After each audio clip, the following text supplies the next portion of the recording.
ତେଣୁ ଦେଖନ୍ତୁ ଏ ଦୁନିଆଟା, ଏ ବିଶ୍ୱଟା, ଏ ଜୀବନଟା କେବଳ ଯୋଗମୟ। ବିନା ଯୋଗରେ ସେ ସ୍ଥିତି, ସେ ଅବସ୍ଥା କାହାର ହୁଏ ନାହିଁ। ଆତ୍ମବୋଧ ଅବସ୍ଥା, ଆତ୍ମ ଉପଲବ୍ଧି ହୁଏ ନାହିଁ। ବିନା ଯୋଗରେ ଏ ଜୀବନଟା ନାହିଁ। ଯୋଗ ଶବ୍ଦର ଅର୍ଥ ଯୁକ୍ତ ହେବା, ମିଳନ ହେବା ବା ଏକତ୍ୱ ଭାବ ଆସିବା। ଯୋଗ ଶବ୍ଦର ଅର୍ଥ ଏକ ସାଙ୍ଗରେ ଏକ ମିଶାଇଲେ ଏଠି ହୁଏ ଏକ, ଏଠି ହୁଏ ନାହିଁ ଦୁଇ। ତେଣୁ ଆମେ ସମସ୍ତେ ଯୋଗ ଦୁଇ ପ୍ରକାର, ଗୋଟେ ନିତ୍ୟ ଯୋଗ, ଗୋଟେ ଅନିତ୍ୟ ଯୋଗ। ଆପଣ ଗୃହସ୍ଥାଶ୍ରମ ଭିତରେ ଅଛନ୍ତି, ପ୍ରତ୍ୟେକଟି ମୁହୂର୍ତ୍ତରେ ଆପଣ ଅନିତ୍ୟ ଯୋଗ ହିଁ କରୁଛନ୍ତି। ଅନିତ୍ୟ ଯୋଗ, ଯୋଗ ଅର୍ଥ ମିଳନ। ଆପଣ ପୁଅକୁ ଦେଖିଲେ ମିଳନ ହେଲା, ସ୍ତ୍ରୀକି ଦେଖିଲେ ମିଳନ ହେଲା, ବନ୍ଧୁକୁ ଦେଖିଲେ ମିଳନ ହେଲା। ଯେକୌଣସି କାମ କଲେ, କାମ ସହିତ ଆପଣଙ୍କର ମିଳନ ହେଲା। ସବୁବେଳେ ଅନିତ୍ୟ ଯୋଗ ଚାଲିଛି। ନିତ୍ୟ ଯୋଗ ଭଗବାନଙ୍କ ସହିତ ମିଳନକୁ ନିତ୍ୟ ଯୋଗ କୁହାଯାଏ, ବା ପରମାତ୍ମା ପରବ୍ରହ୍ମଙ୍କ ସହିତ ମିଳନକୁ ନିତ୍ୟ ଯୋଗ କୁହାଯାଏ। ତେଣୁ ଆମେ ଯୋଗ କରୁଛେ, ଯୋଗକୁ ଛାଡ଼ିକି ଆମେ କେବେ ରହିପାରିବା ନାହିଁ।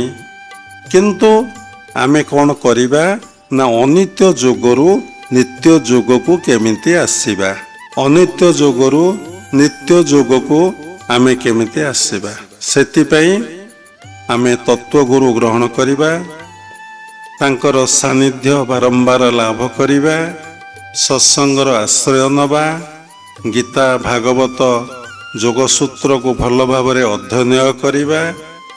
ଆଉ ଗୁରୁ ଯେଉଁ ଉପଦେଶ ଆମକୁ ଦେବେ ତାକୁ ବିନା ସଂଶୟରେ ତାକୁ ଅକ୍ଷରେ ଅକ୍ଷରେ ପାଳନ କରିବା।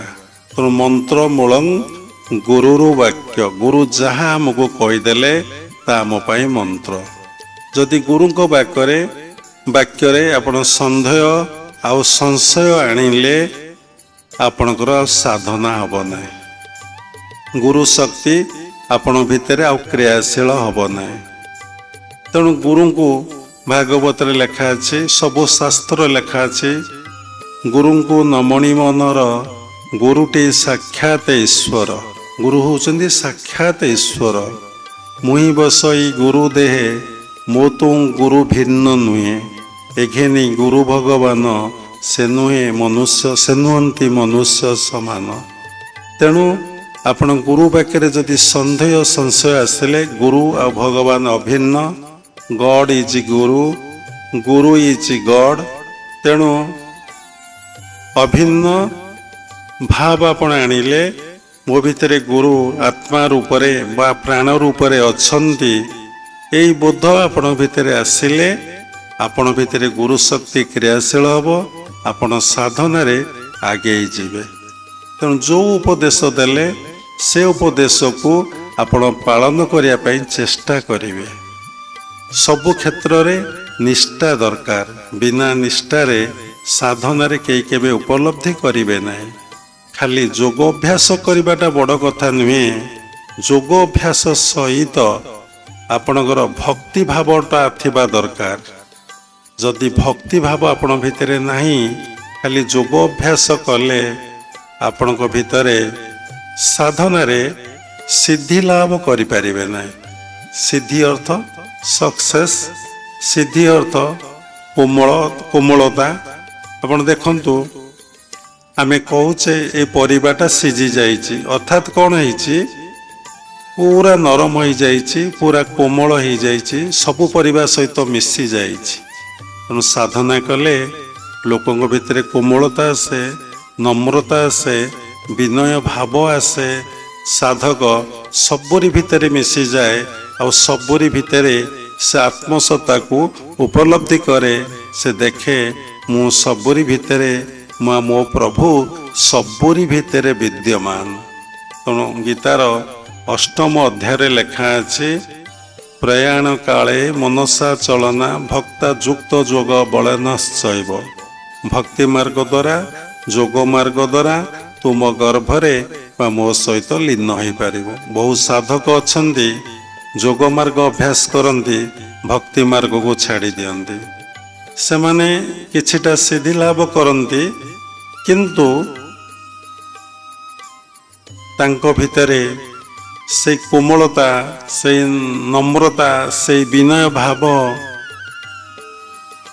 ବା ସବୁରି ଭିତରେ ମୋ ଭଗବାନ, ଏ ଅବସ୍ଥା ଆସେ ନାହିଁ। ତେଣୁ ଜ୍ଞାନ ଭକ୍ତିକୁ ନେଇ ଆମକୁ ସାଧନା କରିବାକୁ ପଡ଼ିବ। ଆମେ ଗୁରୁଙ୍କୁ ଭଲ ପାଉଛେ, ଗୁରୁଙ୍କ ଠାରୁ ସାଧନା ଶିଖିଛେ, କିନ୍ତୁ ଗୁରୁଙ୍କ ପ୍ରତି ଆମର ଶ୍ରଦ୍ଧା ନାହିଁ, ବିଶ୍ୱାସ ନାହିଁ, ଭକ୍ତି ନାହିଁ। ତେଣୁ ଆମର କେବେ ସାଧନା ହେବ ନାହିଁ। ତେଣୁ ଗୁରୁଙ୍କ ପ୍ରତି ଶ୍ରଦ୍ଧା କ'ଣ, ବିଶ୍ୱାସ କ'ଣ, ଭକ୍ତି କ'ଣ, ଆପଣ ତାକୁ ଭଲ କି ବୁଝିବାକୁ ପଡ଼ିବ। ତେଣୁ ଶ୍ରଦ୍ଧା ବିଶ୍ୱାସ ଦୁଇଟାକ ଏକା କଥା। ଶ୍ରଦ୍ଧା ଥିଲେ ବିଶ୍ୱାସ ଆସିବ, ବିଶ୍ୱାସ ଆସିଲେ ଶ୍ରଦ୍ଧା ମଧ୍ୟ ଆସିବ। ତେଣୁ ଶ୍ରଦ୍ଧାଟା ହେଉଛି ଫାଷ୍ଟ। ତେଣୁ ଆଦୌ ଶ୍ରଦ୍ଧା, ତତ୍ପର ସାଧୁସଙ୍ଗ, ତତ୍ପର ସାଧନା, ତତ୍ପର ସିଦ୍ଧି। ତେଣୁ ଆଦୌ ଶ୍ରଦ୍ଧା, ଆପଣମାନଙ୍କର ଶ୍ରଦ୍ଧା ଆସିଥିବାରୁ ଆପଣ କ'ଣ କଲେ ନା ସତ୍ସଙ୍ଗର ଆଶ୍ରୟ ନେଲେ, ସାଧୁସଙ୍ଗ କଲେ। ତତ୍ପର ସାଧନା, ଯାହା ଶିଖିବେ ଗୁରୁଙ୍କ ପାଖରୁ ବା ସାଧୁଙ୍କ ପାଖରୁ ତାକୁ ଅଭ୍ୟାସ କରିବାକୁ, ପ୍ରାକ୍ଟିସ୍ କରିବାକୁ ସାଧନା କହନ୍ତି। ତତ୍ପର ସିଦ୍ଧି, ସାଧନା କଲେ ଆପଣ ଯେଉଁ ରେଜଲ୍ଟଟା ପାଇବେ ତାହା ହିଁ ସିଦ୍ଧି ବା ସକ୍ସେସ୍। ତେଣୁ ଆମେ ସବୁବେଳେ କେମିତି ସାଧନାରେ ରହିପାରିବା।